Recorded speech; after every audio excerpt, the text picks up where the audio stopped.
What's up? Welcome to another market recap. This is August 18th, 2025. So last night, I only had one trade on watch. I already had my watch list built for this upcoming session, but the trade I had on watch was this euro pound right here. If we just clip this back a little bit, get the pivots. It was euro pound long. That's what I had on watch. And we already went over this trade in the video yesterday. And it did present an entry, roughly about, it presented a couple of different entries really, but I think the first entry was right here on this 30-second kind of trend break. If you wanted to be like the most aggressive entry, I would say is there. There's later entries on a 2-minute time frame, multiple.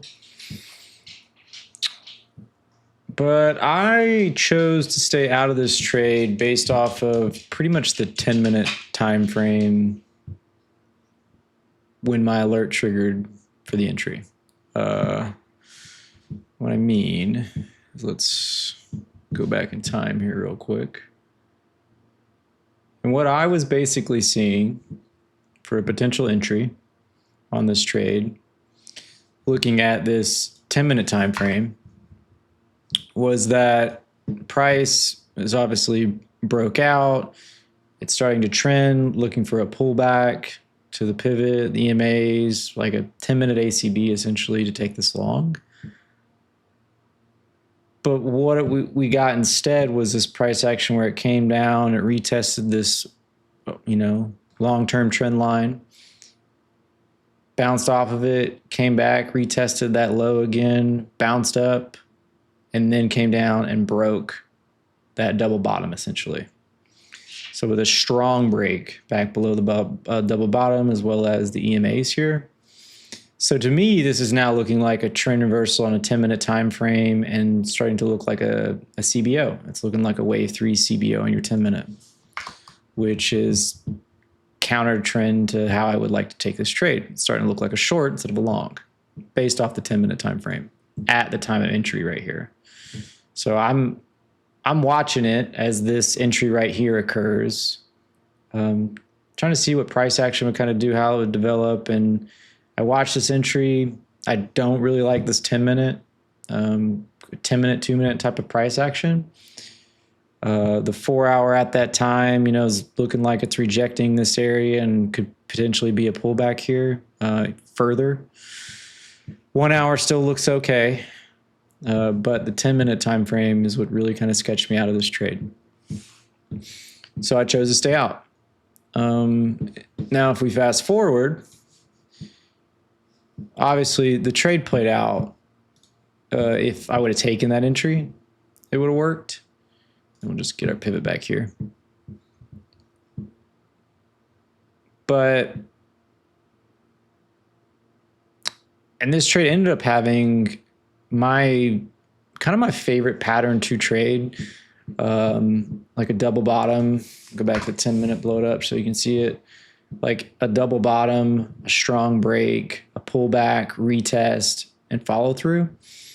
Like that pattern, a double bottom, breakout, retest, follow through, is one of the stronger patterns that I trade. Usually if I see this on a 1-hour setup, I'm all about trading it, as well as when I was trading micro time frames, 2-minute time frames. This is a very strong pattern to trade. So it kind of canceled out. It did cancel out this kind of bearish price action right here with new bullish price action here, and then got the reversal. But by the time that this double bottom formed, right, because like I'm watching it, it's my alerts go off. It's 3 o'clock in the morning or so. So I get up, I'm sitting here watching this trade until 4 something in the morning. And when it starts to break down at this point, I just go to bed.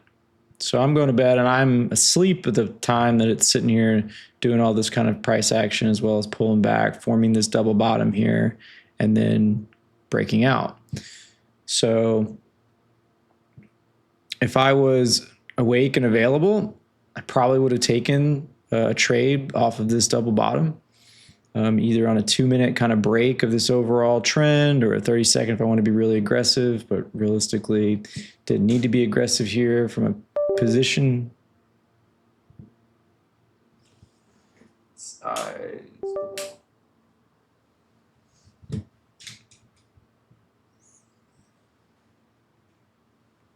was weird.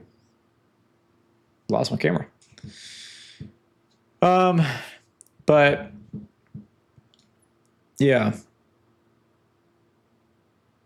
I wasn't available to take that entry essentially. But the first entry I did see wasn't really valid, but it did develop into a nicer trade later in the day. I just wasn't around to take it. So could argue that I should have just taken the first entry possibly, but my overall theory of what would happen did play out. Like price broke down, came back for retest the CBO and got a follow through. It's just price stopped at the previous lows and then reversed from there. So I still had the potential to push from there even further and completely invalidate the trade. So overall, the 4 hour turned up to be like the 4 hours of inverse head and shoulders, right? At this point, looks pretty good. 1 hour, same thing, looks pretty good. Daily time frame looks pretty good. Overall, the trade looks nice. And this would have roughly netted about 1.2 R or so by the time right before market rollover. I don't really like to hold trades through market rollover, so I would have anticipated closing this one out. Management wise, based off the original entry, I would have done nothing until this kind of break here. That break there would have clipped the bottom here. The break of the 10 minute, when it comes and pulls back and did this retest of this area and a follow through, I would have clipped that low for a little bit more than break even, and then probably closed it manually right before market rollover for about 1.2. So overall, nice trade. Wish we could have gotten into it, but that's what it is. For the watch list itself, of course, since Euro Pound played out, these other pound pairs started to break down. The unfortunate piece about them is they're not as nice as I hoped they would be. I mean, Pound CAD is still my favorite of the bunch. But the slight issue I have with it now is it kind of already gave us an IBO right here. You had this breakdown, you had a pullback, and then a follow through. I mean, this is an IBO essentially. So it's wave 1, wave 2, wave 3. So there's still a wave 5 to play. Hence why I have this on watch, and I'll see how this develops. I'm still entertaining taking this trade since I've been waiting for it for a little while.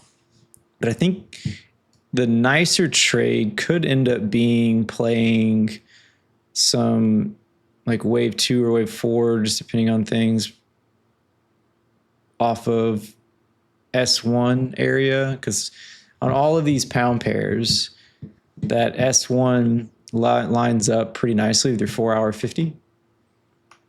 So like this pound Swiss especially. But they also could potentially be IBOs. But the negative factor is that they've kind of already pulled back on a micro time frame, so like this 10-minute time frame, and already given like a CBO on a 10-minute, which would be an IBO on your 1 hour, right? So they've already kind of given that price action, that entry. It just happened in the middle of the like New York session. So, but I think these could have an interesting plays, like playing a bounce off the 4 hour 50 in the S1 area. So I'll be watching both for a pullback to 0.382 or a continuation just to the 4 hour 50 and see how they react to those areas. And if we get some nice kind of micro time frame trend reversals, be looking to take a trade. The other group I have is CAD. I labeled this one primary just to give myself some options here.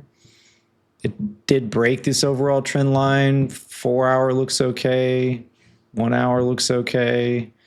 The only thing I don't really like is that I don't have much on it. There's two things I don't like. I don't really have anything on a daily time frame. Daily's kind of shit. And then as well as like my 1 hour time frame, it's really just kind of forming this double bottom, which I don't like, right? Like it could give me a double bottom and a break. So potential risk there. Euro CAD's similar kind of price action. I like the daily. The daily's a lot nicer. on this pair. You can kind of see level here on the 4 hour, you know, a nice kind of resistance level right here. Again, it seems like that IBO has already kind of happened though, pull back and follow through right here on your 1 hour. So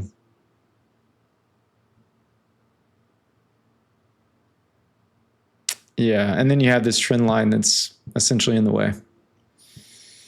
It doesn't really line up. So there's some issues there. Dollar Singapore doesn't really have a great daily. 4 hours, not great either, but you do have this 1 hour price action that looks okay, like a nice little break of this trend, coming for a pullback. It is a rather tight position though at 9 pips on an exotic pair, so I don't know if this will work or not from a position size standpoint. I don't really have a primary between these two dollar pairs. I mean, dollar yen, dollar Singapore, they're both very similar.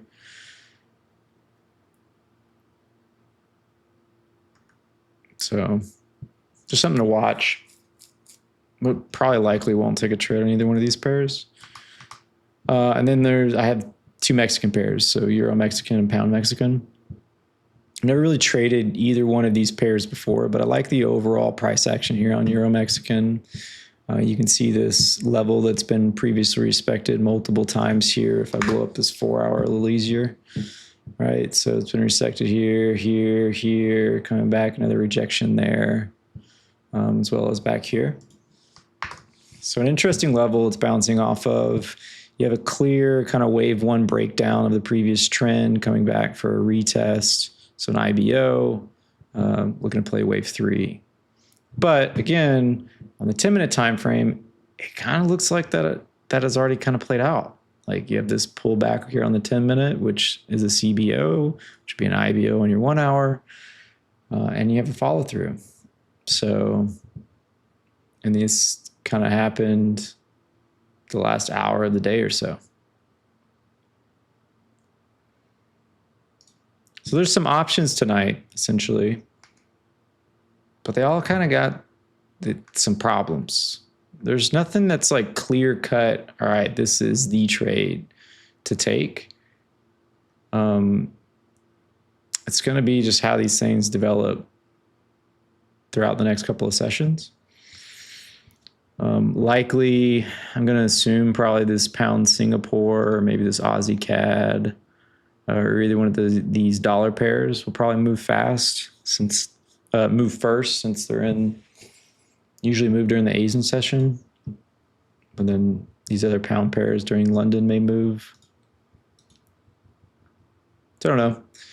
To see how they develop, see what it looks like, but mainly looking at taking one of these pound pairs primarily, within either an IBO or a playing a bounce off the 4 hour 50. Either way, that's all I have, and I will catch you guys tomorrow. See ya.